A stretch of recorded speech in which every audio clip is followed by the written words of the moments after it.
Hey guys, I'm Janet on occasion, and today we're playing the Total War Warhammer II Battle Replay. This one is a community card sent in by Hanen, so thanks for sending this one in.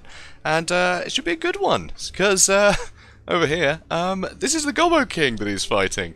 So it should be fun. So anyway, it's Tomb Kings versus Greenskins, and you see here he's got some Chosen of the Gods. These guys, very useful, very formidable attacks, and you know, in case you weren't already aware, you can see they have Shield Breaker, so that's pretty damn useful. So that in tandem with some other archers, and you can actually melt some, you know, pretty solid, you know, frontline infantry with them. And they hit like trucks, so they're pretty great anyway. So some skeleton spearmen dotted around in the front line, so these guys will hold for a while. He's got some Tomb Guard at the back line, some with halberds, so he's got pretty wide here, and he's actually mimicked Gobbo's usual, you know, spread out kind of formation here, which is pretty cool. So also you can see he's got some Nehekara horsemen in the back, and he's got some more over here, so he's got a lot of maneuverable troops. They'll be very good for chasing down goblins and things like that. Also, if we look in the back, he's actually got a load of skeleton horsemen archers as well, which is very cool, so it'll be a lot of harass. So these guys are quicker than anything that, anything sort of sturdy that the Greenskins can field, so that's pretty great. Also, he's got Arcan the Black. Arcan will be great for using, you know, death magic to sort of cut down Black Orcs, and also Spirit Leech any heroes, because, yeah, they're not really going to get any healing, Greenskin heroes and lords, so, yeah, Spirit Leech, it really helps tip the balance. So it should be a fun one. And have I missed anything? No, that's it. And for the Greenskin army here, I've got a feeling that Gobbo might have done this on stream, actually. And I might have missed it. But it was a fun one. So here we've got front line of Savage Orcs, which are always good. You know, they will actually cut through a lot of infantry very quickly. So being able to cut through the front line really fast, it means that, you know, the Realm of Souls will sort of get done quicker.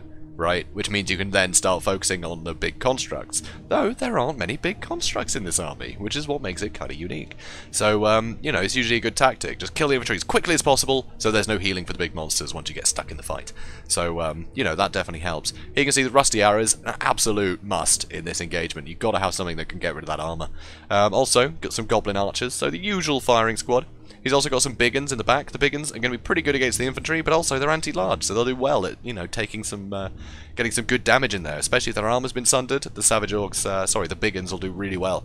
Also some Squigs, they got some nice armor piercing, and they're very fun units. Also Grimgore, so don't often see Grimgore, and here he is. Isn't that lovely to see him?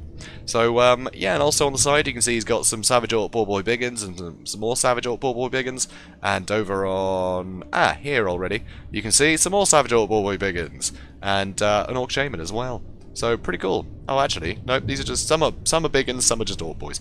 But yeah, so a lot of Cav here, and an Orc Shaman with them as well, which is pretty fun. So, let's speed things up. Straight away you can see the Chosen of the Gods are doing a ton of work here. Savage Orcs are not good at getting shot in range, and these are very good archers, so that's definitely going to hurt. So the Squigs are running in, which is good. You know, they've got some good armor piercing, so they're anti-infantry though, but that armor piercing might actually do okay against things like the Chosen of the Gods. I'm not entirely sure how well they perform there. Because of course they are supposed to be anti-infantry, but that armor piercing does definitely help. And yeah, with a charge bonus of 40, they might get some good damage in if he decided to charge there.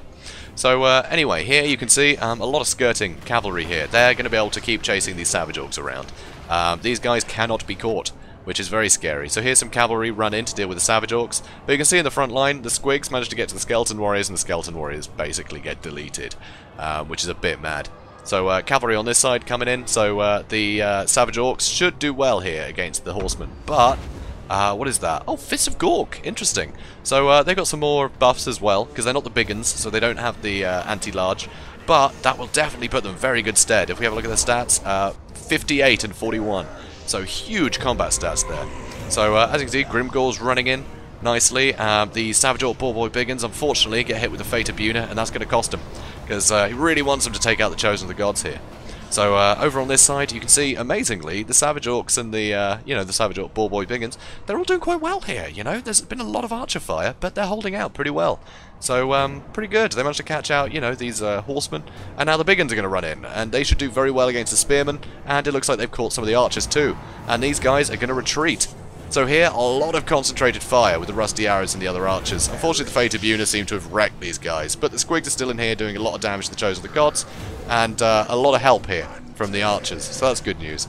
And also, these Skeleton Spearmen, they are not faring well against Grimgore, but that is a very expensive thing. to throw at such a cheap unit, you know?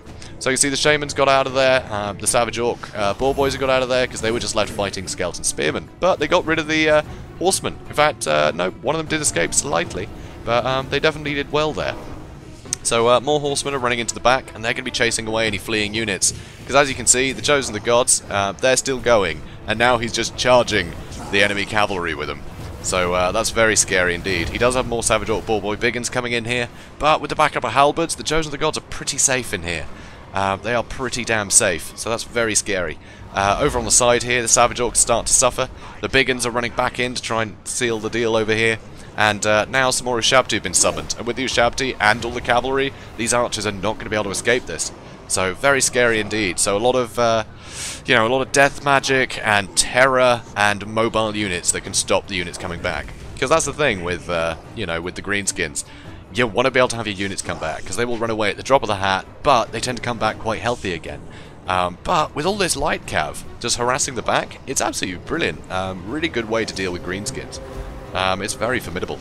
So here you can see Savage Orc Boar Boy Biggins running in here, doing some damage to the Nehekara Horsemen. But he really needs to get into these guys, you know, to help his Goblin Archers survive this onslaught. But, you know, with a load of Ushabti here and some more Halberds coming in, the Tomb Guard with Halberds are basically just mirroring the enemy cavalry here. And there's not a lot you can do about it. Arcan still really healthy indeed. That is very scary. And over here, still just all the Nehekara Horsemen just outpacing all the Orc Boar Boys. So there's not a lot you can do there. These Orc Biggins, they're doing pretty well. You know, they're wrapping up these guys, but really you want them on cav or, you know, the constructs. You don't really want them having to fight fodder. But that is a lot of fodder they're able to fight. So over here, Liber Mortis comes down to give these guys all physical resist. Those Ushabti are still going, and Chosen of the Gods, they're still fine. Still 8 models, and they still have their archers. So here you can see the Orc Shaman ran in to try and help, but he's been Spirit Leeched, that's gonna hurt. And yeah, now Arcan can just run down these remaining units. There's nothing really sturdy enough. As you can see, the Savage Orc Boar Boys, they're just getting taken apart by all this constant missile fire, which is very scary. There's not really a lot it can do. At this point, there isn't really enough Orc Infantry to deal with the Tomb Guard, and there doesn't seem to be enough cavalry to deal with the cavalry. It's basically just Grimgore left and a couple of Haggard units at the back. So that's a real shame. So Squighead did come back to try and deal with these these Tomb Guard, but you know, those at Sharpty are in there like fighting away, and it's not good. Shaman now running. He's not going to escape. You know, they're just going to keep chasing him until he's shattered. And here you can see these guys are already wavering. Balancer power already shifting towards the Tomb Kings, but a very hard fought battle. So pretty cool to see. Frankly, from this one, I'd say this Tomb King army, perfect counter to what Gobbo brought here. Just having, you know, all of these very maneuverable archers meant you could just put constant pressure on all the units that you could really capitalize on, you know. All these Orc Boar Boys, and that's a big investment. You know, 4 units that he brought, and they can't catch the cavalry that they really want to fight, and they can't get on the constructs to fight them because there aren't any. So it's pretty great to see. It's really interesting. So, very cool. Beautiful, beautiful counterplay here. So here you can see Grimgore still fighting away. It looks like he might destroy these skeleton spearmen one day, but you know, so many halberds in here with their armor piercing. Arcan is still totally healthy. Charging in here, trying to knock over Grimgore, but with his increased mass from the latest patch, he actually withstood that, which is pretty great to see. So he props War, so that puts him up to 114 melee attack. He should have no problem hitting anything, but he can, you know, he's still only one person, unfortunately. Looking around the map, I'm not sure I really see any other Greenskins going, apart from this small blob. Biggin's still going, actually. You know, if these guys get in, that could be alright. Unfortunately, these Savage Orc Boar Boy Biggins, they're getting shot to pieces some more. These guys still have plenty of ammo, and Arcan can terrify them pretty well, which has shattered them almost immediately. So, and now army loss is triggering. There we go. Poor Grimgore. Aww. I miss Grimgore. Aww. Anyway, Pyrrhic victory. I say I miss him. People used to bring him, but he's just not a competitive pick. He's got a load of buffs recently, but the fact that he's still just like a walking guy. You can just throw like spearmen or something crap at him, and he's busy for the whole fight, which is a shame. You know, if you do get him on enemy lord or something, he will beat the crap out of them. But just walk away from him. You know, it's just he really suffers because of that. It's quite sad. But anyway, Pyrrhic victory. So, great fight. I loved this army. This army was awesome, and something incredibly unique from not the Gobbo King, which may not be the Gobbo King, actually, but I know that the Gobbo King has played under not the Gobbo King, And, yeah, I'm assuming it's him. Because of how unique this is, frankly. This is probably on stream and people wanted to see Ball Boys. We'll have to find out. I need to quiz him. Unfortunately, when I started recording this, he was offline, so I couldn't ask him about it. But, oh well. But, yeah, so pretty great play by both of them here. So, as you can see, just this army, I think, was perfect for dealing with the Greenskins. Obviously, if this was, like, very much sort of Black Orc-centric, just a very sturdy front line, I think the Tomb Kings would have suffered, because honestly I don't think the archers would have got enough damage. I don't think the Hekara horsemen could have really done much against sort of heavily armoured front line. But because the Goblin King here went with so many, you know, sort of quite vulnerable mounted units here, not expecting a lot of ranged or a lot of skirmish cav, yeah, he just got outdone. These guys just got outplayed. And that was a big expense, and suddenly he didn't have much left in the front line to really deal with the rest of the army. So it made it incredibly difficult, and just the ability to run down anything that's fleeing so it can't come back, that is back-breaking for the Greenskins. So it was very interesting play. Absolutely love it. And Chosen of the Gods, very good for dealing with, you know, just armoured infantry with shields. So that would have helped against Black Orcs. So it would have been interesting to see how many, you know, if it was a sturdier front line, how many would have actually made it. So definitely an interesting one. So guys, if you enjoyed this, please do comment, like and subscribe, and I will see you in the next one. Have a good day, guys.